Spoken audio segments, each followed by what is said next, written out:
کبھی کسی کے سامنے اپنی صفائی پیش نہ کرو، کیونکہ جسے تم پر یقین ہے اسے ضرورت نہیں، اور جسے تم پر یقین نہیں وہ مانے گا نہیں۔ جب دل گھبرائے تو الم نشرح پڑھ لیا کرو، بے شک ہر مشکل کے بعد آسانی ہے۔ انسانیت بہت بڑا خزانہ ہے، اسے لباس میں نہیں انسان میں تلاش کرو۔ رشتوں کی خوبصورتی ایک دوسرے کی بات کو برداشت کرنے میں ہے، بے عیب انسان تلاش کرو گے تو اکیلے رہ جاؤ گے۔ جب تم نے کسی سے محبت کی ہے تو اس سے ذرہ برابر بھی محبت مت مانگو، کیونکہ تم نے محبت کی ہے، تجارت نہیں۔ اچھے وقت سے زیادہ اچھا دوست عزیز رکھو، کیونکہ اچھا دوست برے وقت کو بھی اچھا بنا دیتا ہے۔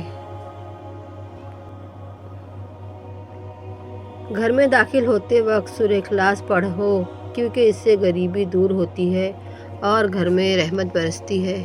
قرآن پاک پتھر دلوں کو موم کرتا ہے، ٹوٹے دلوں کو جوڑتا ہے اور بیمار دل کی شفا ہے۔ جو والد کی قدر کرتا ہے وہ کبھی غریب نہیں ہوتا، اور جو ماں کی قدر کرتا ہے وہ کبھی بد نصیب نہیں ہوتا۔ اپنے دل کو حسد سے پاک کرو کہ یہ دلوں کی بیماری میں مبتلا کر دیتا ہے جس کا کوئی علاج نہیں۔ ہر سنائی ہوئی بات کو بیان نہ کرو، ورنہ تمہاری بے وقوفی کے لیے یہی بات کافی ہوگی۔ جو تمہارے مقدر میں ہے وہ تم تک پہنچ کر رہے گا۔ جو تم کو خوشی میں یاد آئے سمجھو تم اس سے محبت کرتے ہو، اور جو تم کو غم میں یاد آئے تو سمجھو وہ تم سے محبت کرتا ہے۔ محبت سب سے کرو، لیکن اس سے اور بھی زیادہ کرو جس کے دل میں تمہارے لیے تم سے بھی زیادہ محبت ہے۔ قیامت کے دن تم اس کے ساتھ ہوگی جس سے تم محبت کرتے ہو۔ مدد کرنا ایک بہت مہنگا تحفہ ہے، اس لیے سب سے اس کی توقع نہیں رکھنی چاہیے، کیونکہ بہت کم لوگ دل کے امیر ہوتے ہیں۔ کوئی تمہارا دل دکھائے تو ناراض مت ہونا، کیونکہ قدرت کا قانون ہے، جس درخت کا پھل میٹھا ہوتا ہے لوگ پتھر بھی اسی کو مارتے ہیں۔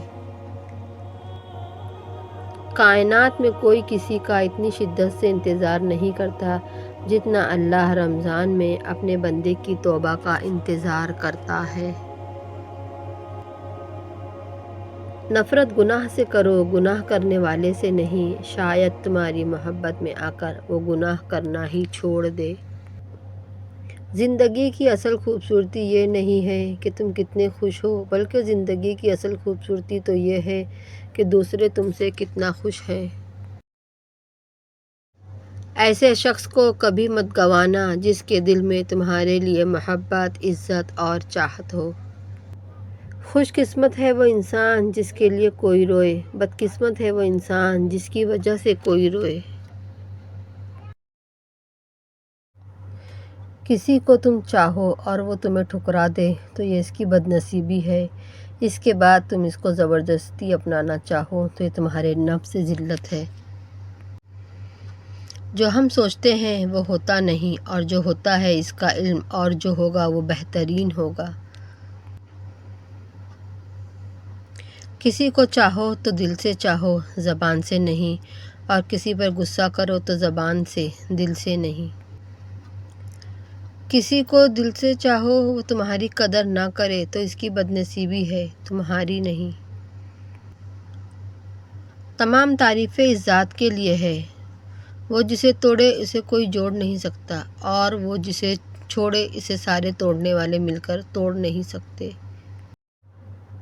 اللہ کے نزدیک کسی انسان کی عزت جتنی زیادہ ہو جاتی ہے، اس کا امتحان بھی اس قدر سخت ہوتا ہے۔